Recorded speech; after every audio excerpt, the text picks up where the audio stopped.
મિત્રો છે ને આ દરિયાની અંદર જ આ મંદિર આવેલું છે, તે દળેશ્વર મહાદેવ તરીકે કહેવાય છે.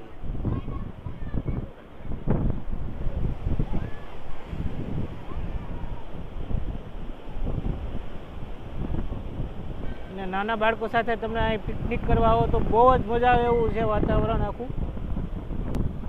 અને આ જગ્યા મિત્રો તમે હોલિડે કેમ્પ તો આવતા જ હશો ચોરવાડમાં. આ હોલિડે કેમ્પની બાજુમાં જ આવેલું છે આ, ને આખું લોકેશન કંઈક અલગ જ છે. જોવું તમે મિત્રો,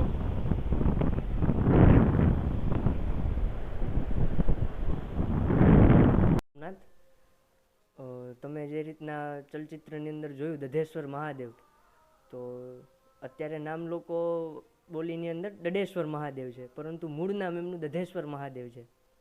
કે શાસ્ત્રો અનુસાર જોઈએ તો પ્રભાસ ખંડની અંદર પણ એમનું વર્ણન આપણને પ્રાપ્ત થાય છે, પરંતુ પ્રાય લોકોને એના વિશે બહુ ખ્યાલ હોતો નથી. તે શિવલિંગની સ્થાપના ભગવાન ઋષિ સમાન એવા દધીચી ઋષિએ કરેલી, કે જેમના અસ્થિ દેવતાઓને દાન કરીને જેમનું વજ્ર નિર્માણ કરેલું, કે જેનાથી લોકો પરિચિત છે. તો એ દધીચી ઋષિ મુનિની તપસ્થલી આ વિસ્તારની અંદર રહેલી છે, ચોરવાડની ભૂમિ. દરિયાકાંઠાની અંદર જે શિવલિંગ તમે જે દર્શન કરેલા એ દધીચી ઋષિ મુનિએ ત્યાં સ્થાપેલી.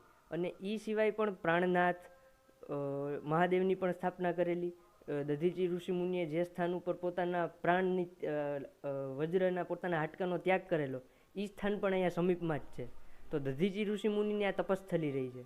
અને ત્યાં દઢેશ્વર મહાદેવની અંદર સમયાંતરે ઘણા બધા મહાપુરુષો ત્યાં થયા, જેમ કે હરિગીરી બાપુ, તપસ્વી બાપુ, દિગંબર બાપુ, એવા મહાન સંતો પણ થયા, કે જે તે સમયના તે અખિલ ભારતીય સાધુ સમાજના પ્રમુખ હતા. તો એવા મહાપુરુષો પણ ત્યાં થયેલા. અને હાલની તકે તે ભૂમિની અંદર તે શિવજીની અને ઋષિમુનિઓની તપની આપણે અનુભૂતિ સમયે સમયે થાય છે.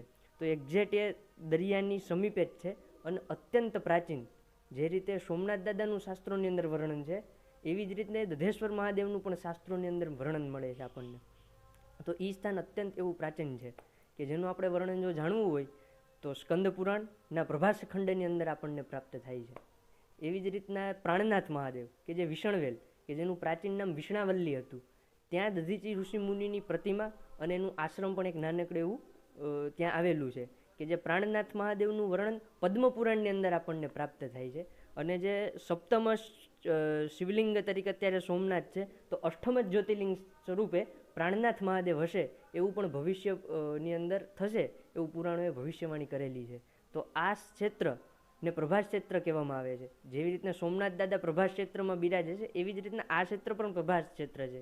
ક્યાં સુધી? તો કે માધવપુર સુધી, ઉત્તરની અંદર ભાદ્રપદ એટલે ભાદર નદી સુધી અને તુલસી શ્યામ સુધી આ જે વિસ્તાર ઘેરાયેલો છે આ પ્રભાસ ક્ષેત્ર છે.